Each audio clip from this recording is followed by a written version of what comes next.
Hey everybody, and welcome to Getting to Know Your Friends. I'm your host, Zach Rowland, as always, and today I have with me my friend, Kyra Simms. Hey. Yeah, no, thank you. Oh yeah, I always give a little one-person applause for all of my guests, because I think it's really important that you know that you are acknowledged. It's an honor. Yeah. So Kyra and I have been friends actually for a really long time, and we just reconnected in New York City, which is crazy, because I mean, it's a city of 6 million people, and then you're just like, whoa, you live here too? What? You do the same things I do? So today on the show, again, we're just going to get to know Kyra, and you'll get to know Kyra, and then we'll all be friends. So, Kyra, Hey, wow, hey, right? What are we doing? What are you doing here? I know, right? I moved here, you moved here, so we're going to get to that for sure, but we're going to go all the way to the way back, and we're going to find out where you come from. So tell us Kyra's origin story. Where were you born? I was born in Memphis, Tennessee. Mm-hmm. Hot summer night, July. Yeah. Back in the 80s. Memphis, Tennessee, in the 80s. Tennessee. Yeah. Lots of shoulder pads were going on. Oh, yeah? In that hospital. Shoulder pads in like the nurse outfits and stuff. There's like this. Yep. Yeah. Big hair. That's right. Under medical hats. I love it. Just everywhere. Yeah. So I was born. Yeah. And then you lived there for how long? Yeah, I lived there, same house. I was 18. Mm-hmm. And then I moved to Lawrence, Kansas. Okay. For college. Yeah. Got the fuck out of there. Right. So in your 18 years in Memphis, what did you do? Did you you mean obviously elementary school, middle school, high school, like any there was some preschool fond memories for preschool? Yeah, so you got started early. Any like fond memories or like things you remember doing, like activities or drama club, music, anything? Yeah, talk about all kinds of stuff. Yeah. I did a lot of music. Music was a big part of my life.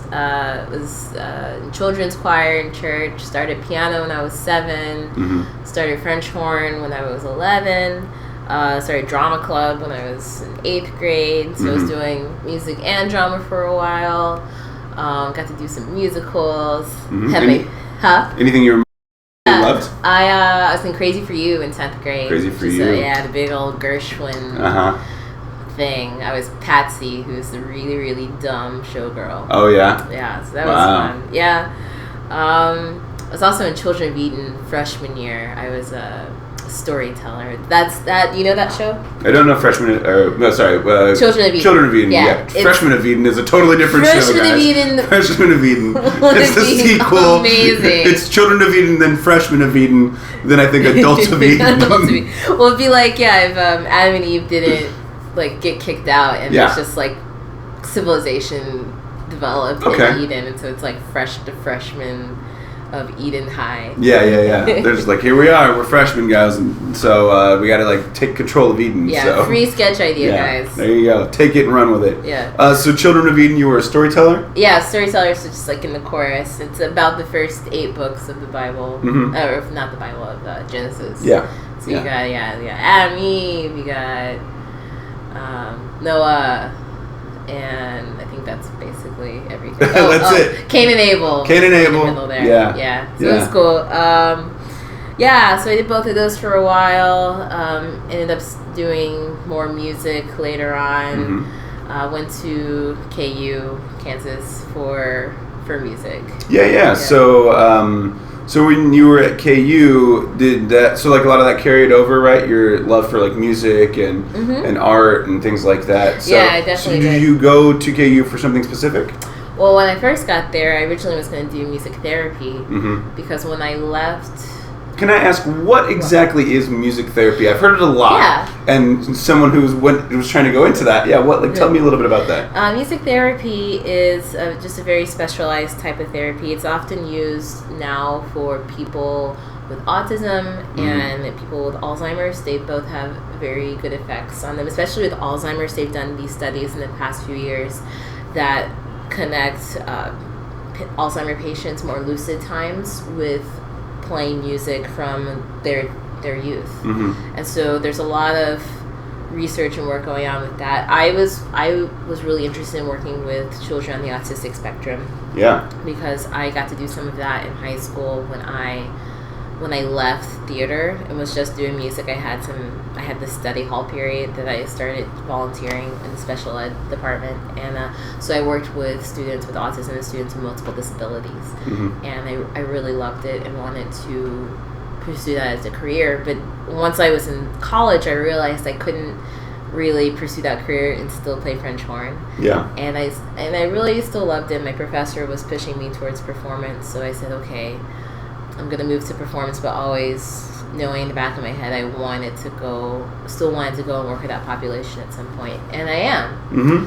I'm a teaching artist with a organization here called Marquee Studios, and that's great. A lot of my residencies are with students with autism or multiple disabilities. That's awesome. It's really Cool. Yeah. So you didn't venture far away from it eventually, like you may have left that in college, which we'll get to in a second, but then now you've come full circle. I've come full circle. Yeah, I've come back to it. Good. And I'm still, I kind of got to do both because I'm performing on French horn, but I also get to work with this population. Yeah. So tell us a bit. So you get to KU, which is the University of Kansas, which is where we met, and you were going into music therapy.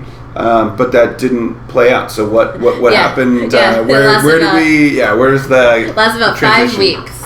5 weeks. I know, it was real fast. Yeah. All freshmen in Eden do. They last 5 weeks. Yeah, Eden freshmen they don't know what they want. They got snakes talking to them. It's just a whole mess. So I was about 5 weeks into therapy. I switched to performance, which was good because I didn't get too behind. I got to change classes. I got the sweet talks from professors into letting me change into their classes 5 weeks late. Well, that's good. So including Italian, which ended up becoming my minor. Oh, really? Yeah. You speak Italian? Yes. I didn't know that. See? That's great. Yeah, I'm a little rusty now because I don't have a lot of people to practice with here. Sure. But I lived in Italy for 6 months. Awesome. Abroad. Oh, wow. So I got really good at it for a while. I'm sure, I can still carry a conversation. Yeah, I could not. I would just, buongiorno. Buongiorno. You want to hear my favorite joke about Italian? Let's do it. It's from Space Ghost. Okay. Ciao is Italian for food. Is that true? No. No, I didn't think so. Ciao is Italian for food. You get it? Yeah, because it's ciao is see you later, right? Right, ciao means hello. But it's like... Oh, is it hello also, is it? It means, it's like ciao. It could be hello or goodbye. Ciao. Okay, cool. But if you think about English, CHOW. Ciao, like ciao. Like food. Yeah, like we're getting some ciao. It's a bad joke. Space Ghost. Space Ghost. Oh, that's Space Ghost. Oh my gosh. Yeah. So you're in KU, switched your majors, you're doing performance now, and then that's where, so then you were playing French horn, correct? Yes. Yeah, French horn, and you met a friend of mine who I was friends with at the time, Casey Beal. Oh, man. Good old boy from Springfield, Missouri. That old so-and-so. Yeah, I hope he watches this. I really do. You know what? Well, I'll make sure he watches this. Because he'll love it, yeah. Watch this. You better watch this, Casey. But yeah, so you were doing French horn, and you met Casey, and then you started hanging out with like our friends group, right? Excuse me. And like, what a time was that? We had some funds. Multiple funds. Gosh, what did we do? I don't remember. What do you remember us like getting? What kind of antics and hijinks? I remember one specific story, and I don't see. I think we're probably remembering the same story. You better. Pumpkins. Yes, and it's October too. Yes, it's like full circle now. So many full circles are happening. So good, ladies and gentlemen. It's so good. So you want to tell it? I think you should. Okay, so we all lived on campus, and one night we were having some fun, some college fun. Responsible college fun. Yes. And we said to ourselves, oh, wouldn't it be droll if we got in our automobile and stole pumpkins from front porches? Yep. Yeah, we were those kids. We went stealing pumpkins. I don't remember why. Like, what, did we have a justification for why? No, we were drunk. And we were just drunk. Yes. Yeah. And we stole pumpkins. Yep. We stole like 19 pumpkins. Was I driving? You were driving. I think, okay, so I was driving, and I think I had at the time the Dodge Stratus, I think this is pre-Impala. The Dodge Stratus. It's yeah. not what Will Ferrell's character as the Yeah. dad. So I drive a Dodge Stratus. Yes. So I you drove really a Dodge did drive a Dodge Stratus. Yes. Yeah, and we just it was went like around. 19. It was like 19 pumpkins. It was a massive amount because we would fill up my trunk, and then we'd go back to the towers, the Jayhawk Towers. Multiple loads. Yeah, multiple loads. It wasn't just like we went out and did it once and we're like, this was enough. We're like, we got to do it again, which is dumb and college-y. Yeah, and then we just lined them up in the apartment, right? We didn't do anything with them. We didn't smash them. We didn't design them. We didn't carve them. We just stole pumpkins like a bunch of hooligans. And then lined them up against the wall and took a picture of it. It did, yeah. Oh, and then they just rotted, and Casey's roommate John, I think, is the one who eventually threw them away. Yes, he did, because they sat in there for a long, long time, and he was just so fed up with that. It's probably one of the dumbest things they did in college. Yeah, but God, it was fun. I just remember having like the time of my life stealing pumpkins with you. It was you and me and Casey.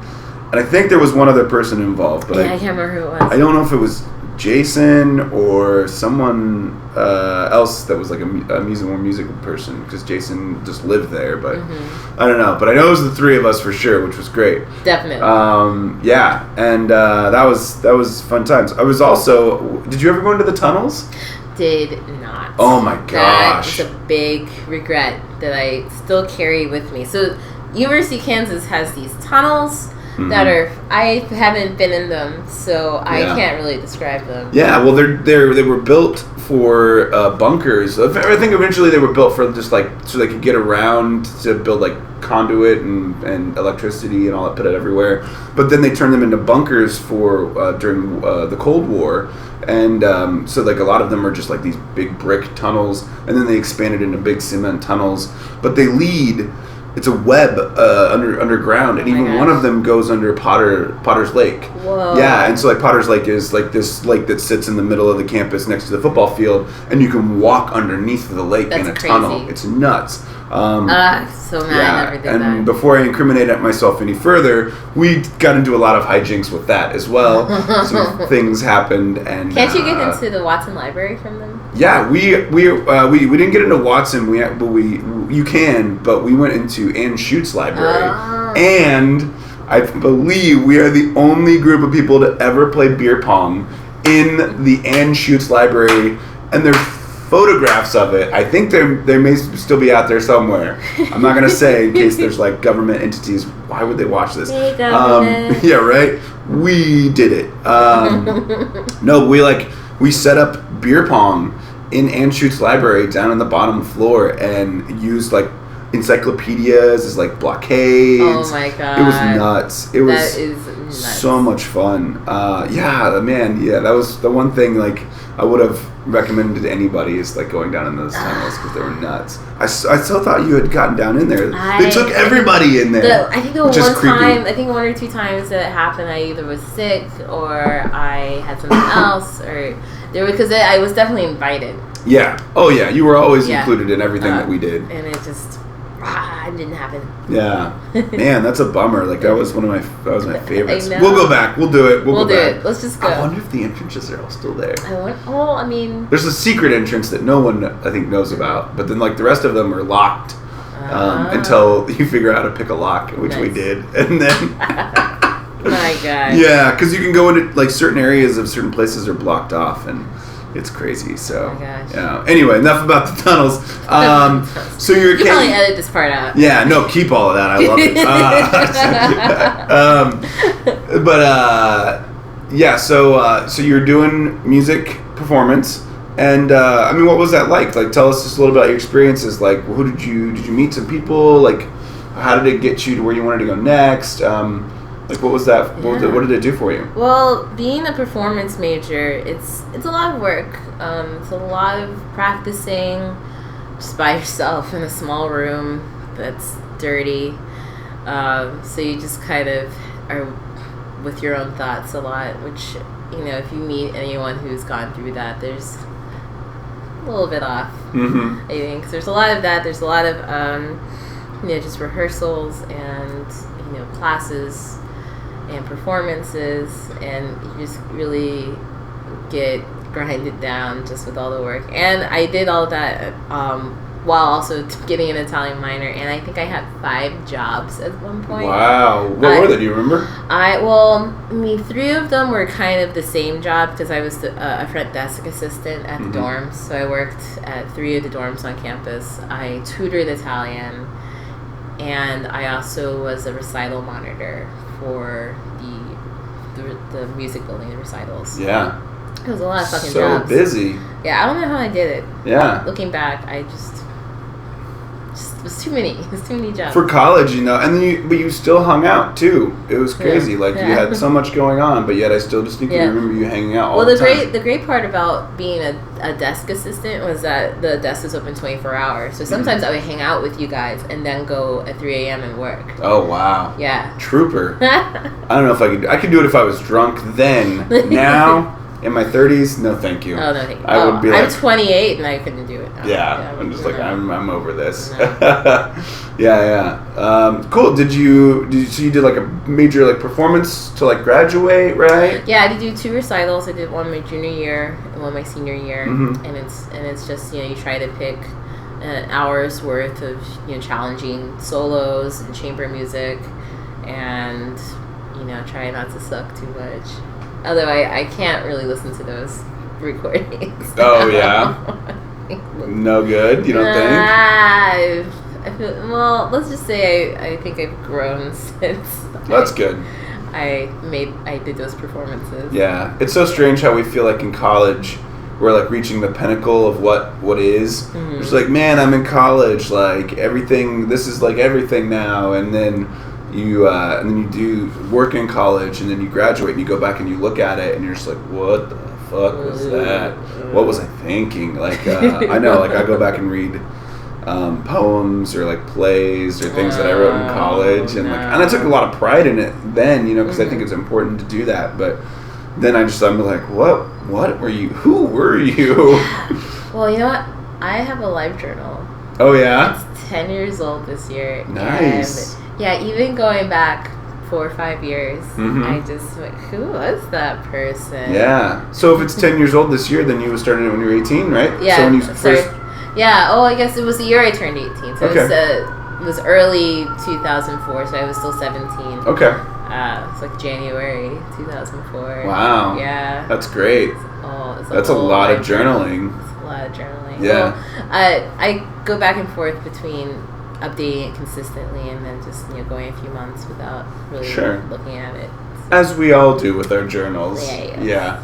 I know, that's what I feel about like my Tumblr blog. It's just like, oh yeah, it's a blog, so like occasionally I'll blog or something, but then it's all improv related stuff, and nobody cares what I have to say about improv, so it's all good.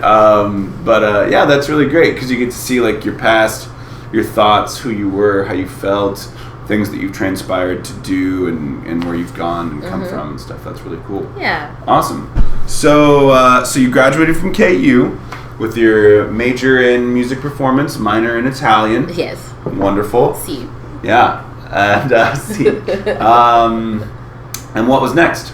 Then I moved here to New York. Started my master's at Montclair State. Okay. But I was living in New York because I was also interning at Jazz at Lincoln Center. Oh, wow. Which is like Wynton Marsalis's thing. That's like an offshoot from Lincoln Center. And that was cool. So I did the internship for a semester and the master's for a year, and then I transferred to Manhattan School of Music. Got it. And finished my master's there 2 years ago. Cool. So, congratulations. Thank you. Yeah. So now I've been out of school, working for about 2.5 years. Extremely poor. Yeah, right? As all starving artists. The starving artist thing is true, guys. It's not a joke. We're starving. Send food. So hungry. As we fade away. So when you were doing your master's, in comparison to your bachelor's, like what were the severity, like the difficulties, like what would you, I mean, obviously it was much harder, right? No, actually. I love it. No, it was really not that bad. It's really okay. So when you go to a conservatory as opposed to a public school, they expect a lot less from you academically because they know that you're gonna be a performer, and so it's like you take classes, but it's not they aren't that hard. I mean, this is for a master's at conservatory. Doctorate or undergrad, it's still a little more difficult. There's more expected of you in those two things. But masters, it's like, you're mostly there just to practice and perform. Interesting. I wrote one paper. Yeah. In the 2 years I was there. Oh yeah. Was it for like an English class? No, I was taking this Brazilian pop music. Oh, okay. And he made us write a paper for it. Can I ask what Brazilian pop music is like? It's it was talking about sort of the traditional styles out of the Brazilian area. So there's like the choro and the like bossa nova style, and so we studied the differences between like those two styles and some other styles that came out of from Rio and from like the more I think the favelas, I think is what they're called, like the more ghetto parts, and sort of the northern Brazil styles, and you learn about the instruments that they play and sort of the rhythmic patterns. Interesting. And I mean, it was okay. The teacher was this great Brazilian percussionist who I think was mostly there because it was money, and he would just get exasperated because we couldn't say the Portuguese words right. So it was a lot of just like white and Asian kids speaking bad Portuguese and him getting frustrated. That's funny. Yeah. Interesting. Emmy. Yeah. White Asian. Emmy. I'm neither You're white the or Asian. Yeah, it was just white, Asian, and then Kyra. Yeah. It's like, okay. Yeah, I think the 2 years I was in the classical department, there were some vocalists, and I think a couple of string players. I think I was the only black brass player. Wow. While I was there. Interesting. In the classical division, there probably were some in jazz. Yeah. But in classical, I was definitely. You're true to it though. Like you're like I'm here and I'm gonna do this and I enjoy it. And the first few weeks I was at Manhattan School, everyone thought I was a vocalist. Oh, really? Yeah. Well, if I didn't have my French horn with me, that's just what people would assume. You have a vocalist look, though. I feel Yeah, that's true. Like I think it's a compliment, really, but it's very interesting that you chose to go a different route with it. Yeah, I suppose. Yeah. All right, I'm gonna jump in and do some lightning round. Dun, dun, dun, dun, dun, dun, dun. That's our new lightning round music. So I'm just gonna ask you a series of questions. Make sure to edit that part out and use it for future lightning rounds. Dun, dun, dun, dun, dun, dun, dun. And then lightning. That's thunder. I don't know why I did that. That's perfect. So I'll ask you a bunch of rapid fire questions. First response that comes into your head. Super simple. Ready? What is your favorite cartoon character? Fiona from. Nice.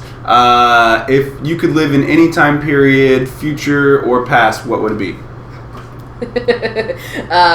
Now. Now? Oh, yeah. The past wasn't great. Good. Yeah. For me. Yeah. So now it works. I don't know what's going to happen in the future. Yeah. If you were a sea creature, where would your home be? In a little shell. Shell. Good. How many times a day do you touch a door handle? Probably 23. 23. Good. If you could change the color of any planet, what color would you change? Jupiter would be purple, and the eye would be yellow. Nice. Yeah, it's storm. Excellent. Yeah. Favorite thing to drink on a hot summer morning? The morning? Wait, probably water or iced coffee. Iced coffee. Yeah, I love iced coffee. Yeah. The difference between a mountain and a hill is what? Confidence. Yes. Yes, so true. If you could have 5 things to take with you to Brazil, What would they be? Number 1, passport. Yeah.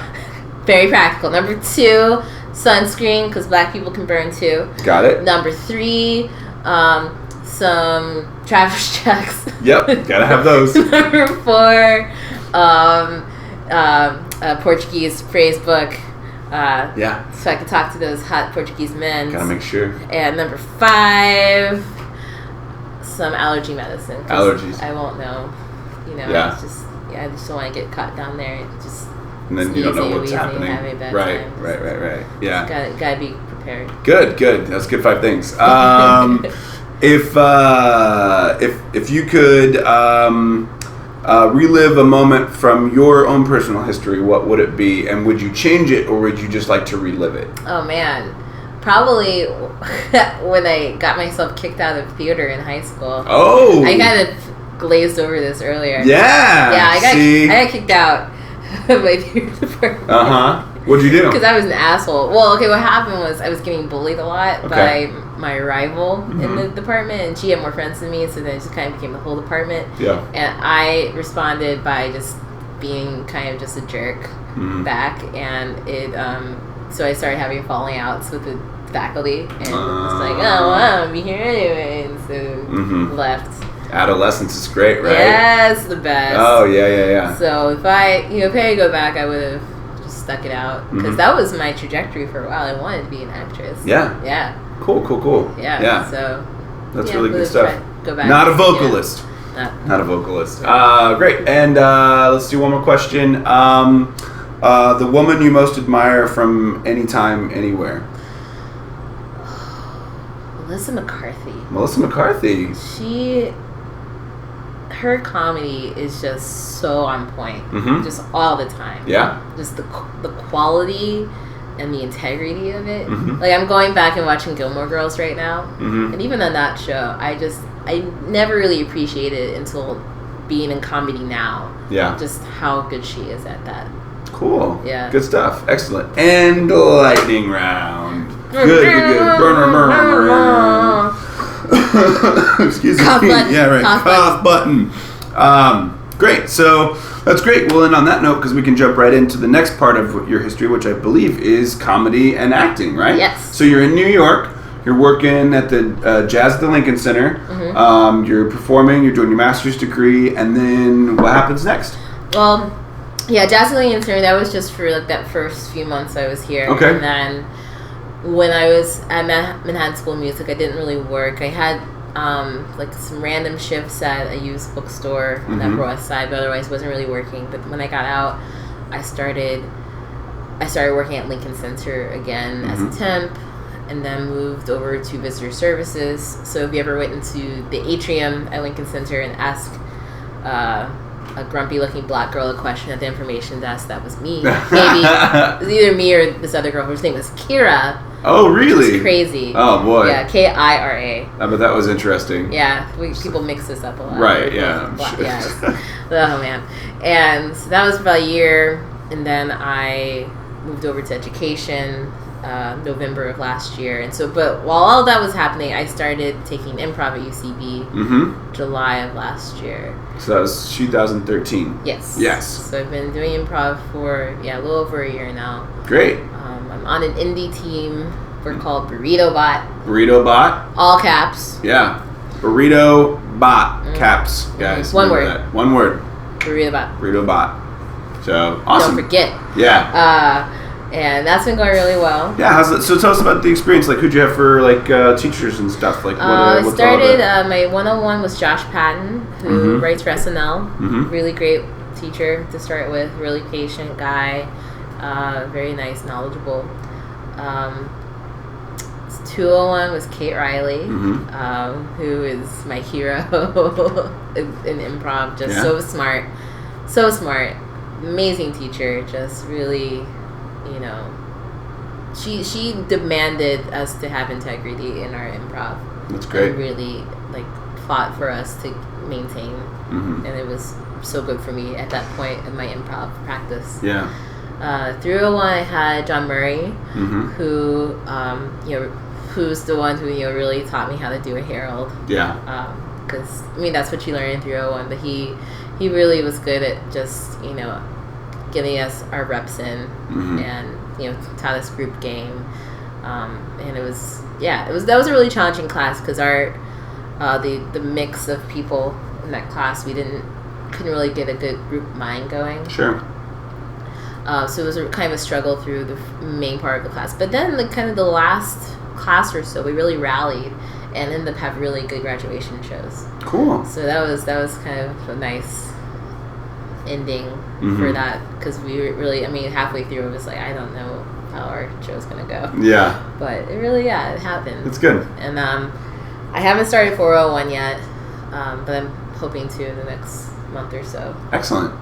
Good. Yeah. So good. So it's been a good, obviously you're still with it, you love it, it's a positive experience. Because I know that, oftentimes people will go to 101 or 201 who have not really been so involved in comedy or things in the past. But it doesn't set people apart. It just shows whether or not, you were really meant to, I feel like, kind of keep going and doing it and you love it, or you're like, all right, I tried it and now I'm ready to try something else. Because 101, 201, it's really kind of a deciding time. Right. Yeah, right. But so, I was, after 101, I was smitten. Good. That's always good to hear. Yeah. So how did you meet your teammates on Burrito Bot? We were all in Kate Riley's class together. Okay. And that was a really good class. We just all bonded. There's actually another team called Shannon with a question mark. That's also mostly 201 students. So there's actually 2 teams have sprouted out from that 201 class. Nice. Yeah, because there's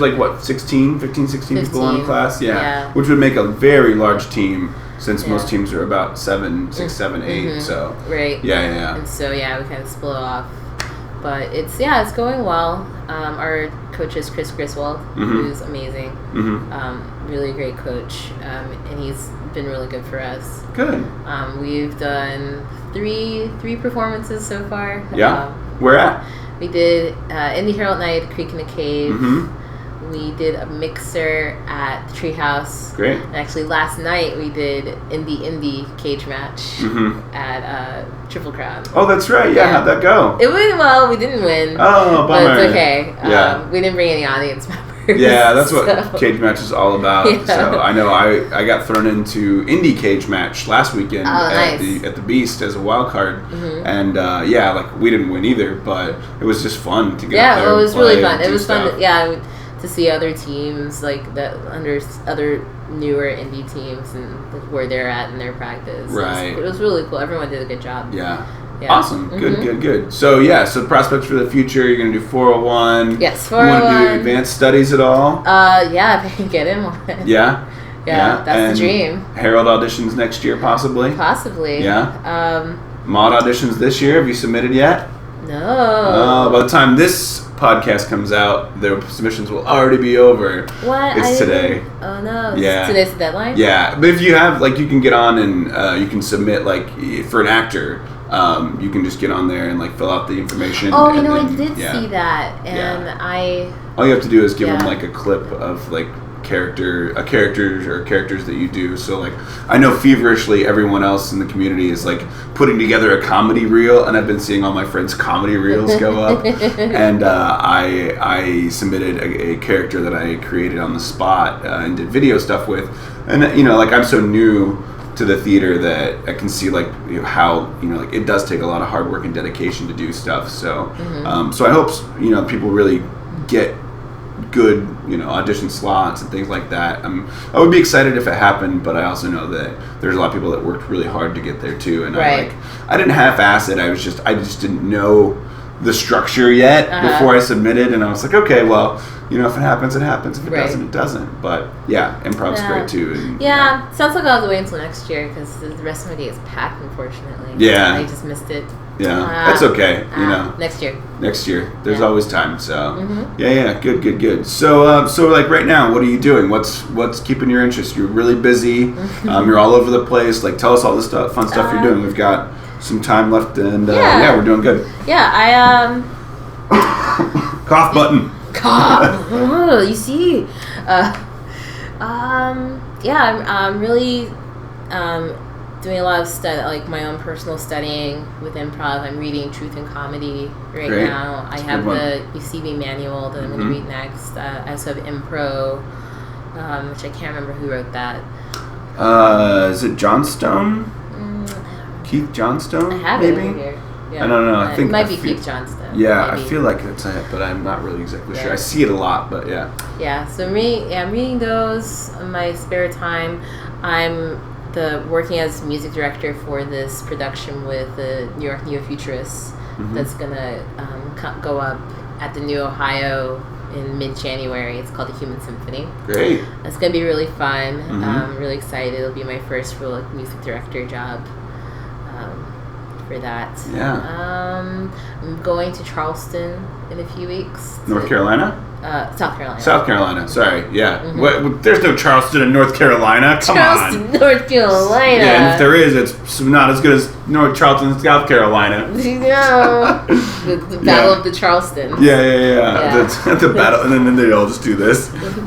That's not even the Charleston. That's not it? What is that? What is this? What's the... Well, I think it's like a little thing you can do during the Charleston. But the Charleston is like where you kick in the yeah, there you go. I don't even know. Watch It's a Wonderful Life later, and they do the Charleston. Okay. Yeah, he does do that too, though. Yeah. Yes, I'm going to Charleston to play with a festival orchestra called Color of Music. I'm their principal horn. I was invited to do it last year, their first year, and this year I got invited back. So I guess I didn't suck too bad, which is pretty good. Yeah. Pretty excited. So I'm going to play some fun pieces. We're doing Stravinsky Firebird, which is crazy if you've ever heard any Stravinsky. I feel like I've heard of Stravinsky, but I don't know if I've heard any of his pieces. Oh, man. So that's a good one. Did you see Fantasia 2000? Yes. You remember that hot, like, forest chick? Yeah.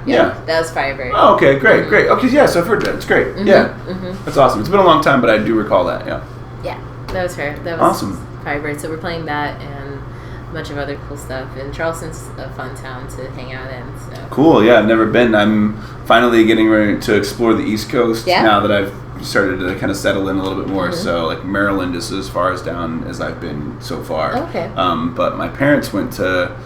I think they went to North Carolina, Outer Banks or something like that, but they said it was really great. It's a nice little country out there, so... Parents. It was cool, right? Yeah, parents are the best. They always make everything seem sweeter than it really is, but... It's true. Yeah, that's great. I hope you have a good trip. It'll be fun. Thanks. Awesome. And then you said you're also... And you're still working with was it children or adults that have special needs? Children. So I do, like, elementary age... children. I'm starting a new music residency at the end of this month. That's going to be, I have, I think 2 classes of children on the autistic spectrum, and then 2 classes with children with multiple disabilities. So those are the kids that are often in wheelchairs, it might be vision impaired or hearing impaired, or nonverbal.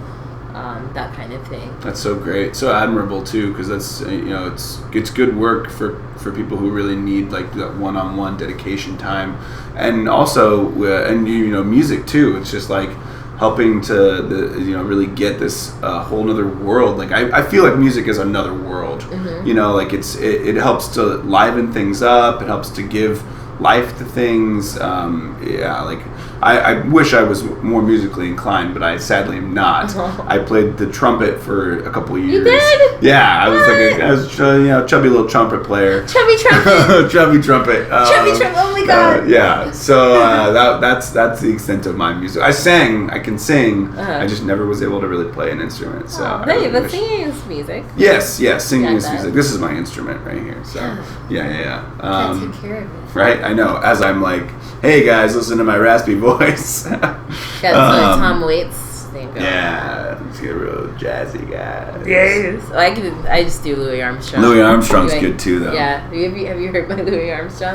Yeah, I've heard some Louis Armstrong. Have you heard my Louis? Oh, your Louis Armstrong? No. Ba da dee ba do da day. Oh yeah. Nice, yeah. That's good. That's really good. I put it on my resume. It's good, yeah. No, it's great. Voices, do it all. I think it's great. You should put everything out there that you can do. It's awesome. Well, we are coming up to the end of time. Not really like the end of time, but the end of the time for the show. What is that? Strange Light? No, Armageddon. No!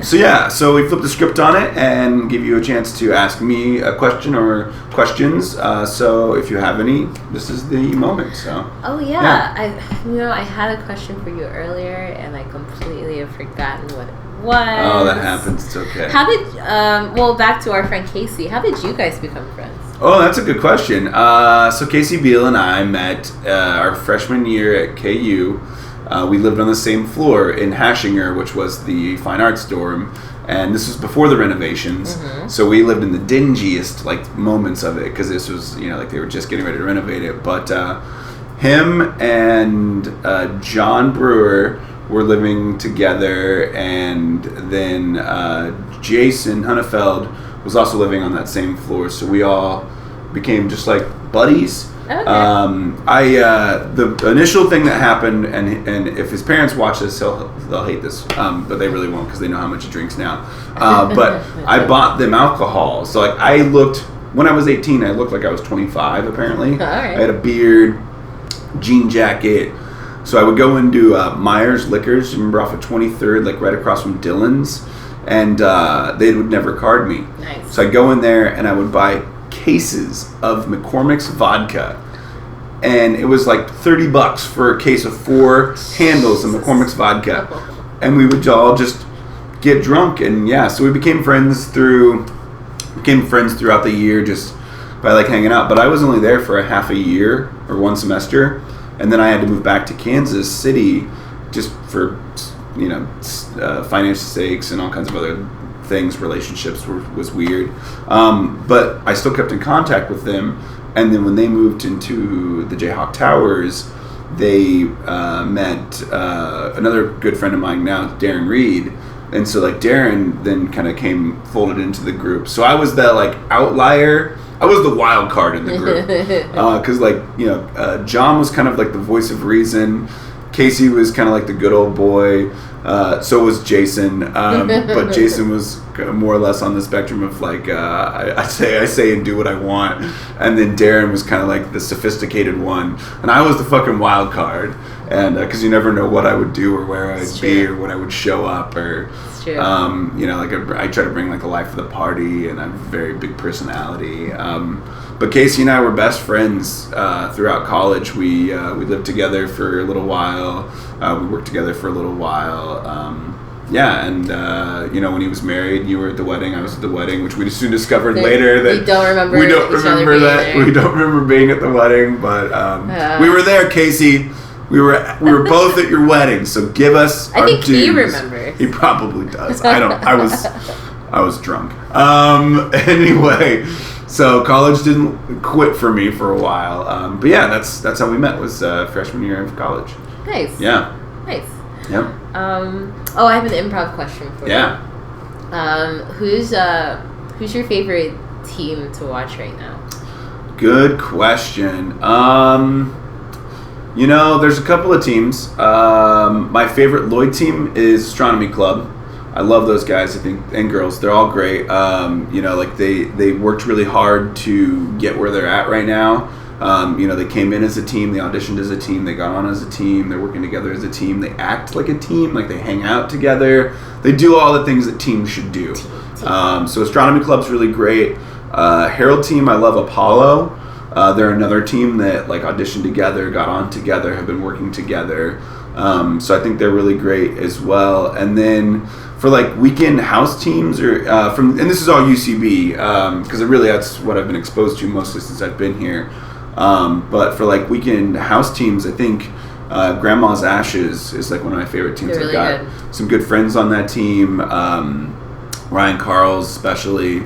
But Tim Murray's on that team too, or not Tim Murray, sorry, Tim Martin is on that team. John Murray's on Depe Ruru, yes. Which is also another really great team. But I really like Grandma's Ashes. I think they're really good. And the Stepfathers, I think they're really fun too. Mm-hmm. There's so many good teams though. It's just like, how do you choose? So many. It's true. Which one? Uh-huh. It's hard to choose a lot of the time. So, but I think those are some teams that I will definitely always, like go and watch or love to see or doing whatever they're doing. And then I hope to like see more indie teams as I get along, because now I'm on an indie team too. So what do you I'm call like, our team is Classic Brady. Nice. Yeah, that's good. It comes from something that I was not involved with at all. But yeah, it was some guys from 201 class. I think a lot of people make their indie teams a lot out of the 201 classes. But I was just kind of like brought into the folds again. I'm the wild card. No, actually, what's really funny is that I'm more of a straight man in those. Excuse me, guys. But yeah, we have another guy who's the wild card now, so I don't have to worry about it. That's nice. But yeah, those teams are really great. So yeah. Cool. Yeah, I tend to be more of a straight man character too in scenes. Yeah. That voice of reason for the audience makes a big difference. Mm-hmm. I've gotten some really big laughs just by coming out and just being like, what? Like, what are you talking about? Like, you seriously listen to yourself. Like, give me a reason why. And that's your reason why? Like, crazy. But I love it. That's why I love improv, because you can just have so much fun with it. Yeah. So, yeah. I really like Bucky. Oh, yeah, Bucky is great. Yeah, Frank Hale. Mm-hmm. Yeah. Because they do a lot of mono scenes, which I haven't done yet. And so it just fascinates me, that whole process. Mono scene's tough. I've never done one. I was on a team of 3 that did mono scenes. We did mono scenes for 2 years. Wow. Yeah, it was incredible. And we never won a cage match in Kansas City. Really? We were in a ton, and we always had really great shows. I remember some of those shows as being like some of my favorites, but we never ever won. But we did a lot of mono scenes, and I haven't done any since I've been here, but I'm looking forward to it because I had a lot of exposure to it when I was in Kansas City. So yeah. What would you say is what do you have to think of it differently than when you do, say, a herald or a montage? You do and you don't. I feel like what I would do is I would think about the arc of the scene, and not that it has to be plotty, but that there has to be there's aspects of herald into it. Like, you definitely want to give it beats, because you want to have like something situationally happen in the opening or the up top. And then you definitely have to give it some steam in the middle and raise the stakes, and then you've really got to bring a lot of that in and have this big finale in the end. Like Death by Ruru, they do mono scene also. So with like Bucky and Death by Ruru, like they always have, like, you can see these shifting points. You also, especially with how many people you have, with a bigger group, you have more opportunity for people to entrances and exits and stuff like that. With us, it was just the 3, so we had to play multiple characters, sometimes at multiple times. So we'd always have the pivot person. Sometimes we'd have 2 pivot people and a runner. Otherwise, we would either just have the pivot person and 2 runners, which would be 2 character. They would just come in and out and do stuff like that. But you always like thought about what the game of each character was and how you could heighten that game of that character. So you take it's almost like a little bit of annoyance style in it, in my opinion, where you're taking care of yourself, but you're also making everybody else look good throughout by taking care of yourself. It's a really interesting process. It takes a long time to get, I think, really good at it, but once you do it over and over and over again, like most things, you start to really build those reps in and you get really good. So very cool. Yeah, I know. I haven't done one in a long time. It'd be really fun. I'm excited to try one. Well, if you ever want to get a group together, mono scene it up. Scenes. Yeah. I definitely want to try it. Cool. Yeah, I'll have to get to it. That's good. All right. Well, we are definitely out of time, but thank you so much, Kyra, for being on the show. Thanks for having me. Do you want to plug anything you're doing or coming up real quick? If you live in Charleston, come see me at the Colored Music Festival. I am doing Fear Corner this month too. Cool. What's that? It's an improv show where you submit your biggest fear of, like, when doing improv, and they have teams come on and also guests that get put on a team together, I think. And so you just state your fear, and then you do improv and everyone, you try to face your fear, and your teammates also try to like put you in situations where you have to face it. Interesting. Yeah, it's this month. I'll look it up so I can plug it. Sure. It's gonna be Friday, October 17th at 9:30. At what location? At the Tank. The Tank. Yes. And that is in Manhattan. Manhattan. Yes. Good. I think it's near the Christopher Street stop, but don't quote me Okay. on that. We won't quote you. Please, I promise. please. Quotes taken away. Yeah. Excellent. Yes. Good stuff. Good Yeah. stuff. Cool. Yeah. Check Kyra out, and of course, subscribe to the podcast. Download it on iTunes. You got z-prov.com, the YouTube page. Just do whatever you want. Support the show. Follow your heart. Thanks to Dale Maxfield, always the guy taking care of the tech, and thanks to you guys for loving and supporting art and everyone around it. So, see you later, guys. Bye. Ciao. Ciao.